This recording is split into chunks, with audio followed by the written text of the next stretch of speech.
চট্টগ্রাম ৬ আসনের সাবেক এই সংসদ সদস্য ভারতে পালাতে গিয়ে গত বৃহস্পতিবার আখাউড়া সীমান্তে বিজিবির কাছে ধরা পড়েছেন।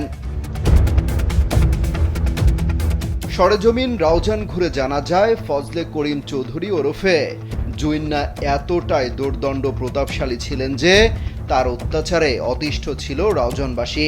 তিনি উপজেলা জুড়ে কায়েম করেছিলেন এক নায়কতন্ত্র। শুধু বিএনপি, জামাত কিংবা মুনিরিয়া যুব তাবলিগ নয়, ফজলে করিম চৌধুরীর বিরুদ্ধে থাকলে আওয়ামী লীগ নেতাকর্মীদেরও এলাকা ছাড়তে হতো। তার কথার বাইরে যাওয়ার সুযোগ ছিল না প্রশাসনেরও। উন্নয়ন কাজের টেন্ডার থেকে শুরু করে সরকারি নিয়োগ সহ সব কিছুই হতো তার নির্দেশে। তাকে ম্যানেজ করা ছাড়া জনপ্রতিনিধি হওয়ার উপায় ছিল না কারো। নির্বাচিত হয়েও এমপির রোষানলে পড়ে পৌরসভা অফিসে যেতে পারেননি সাবেক মেয়র দেবাশিস পালিত। দিনে দুপুরে হত্যা, অত্যাচার, গুম, হামলা, মামলা, ভাঙচুর ছিল তার নিত্যদিনের কাজ।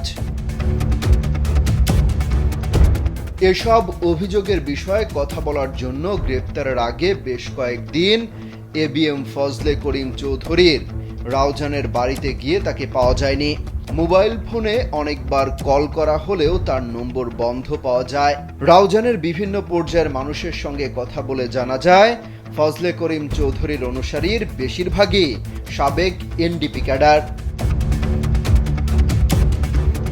গত ৫ আগস্ট রাতে ফজলে করিম চৌধুরীর বাগানবাড়ি থেকে এক কৃষক শ্রমিকের রক্তাক্ত মরদেহ উদ্ধার করে পুলিশ।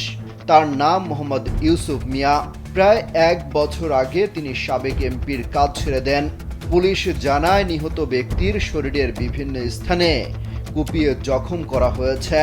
নিহত ইউসুফ মিয়ার ছেলে মোহাম্মদ সাজ্জাদ হোসেন বলেন, তার বাবা সাবেক সংসদ সদস্যের ওই বাগান বাড়ির ব্যবস্থাপকের কাছে মজুরি বাবদ ২৬,০০০ টাকা পাওনা রয়েছেন।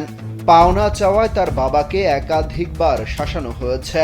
পরে বাগান বাড়ির ভেতরে তার বাবাকে খুন করা হয় বলে অভিযোগ ওঠে।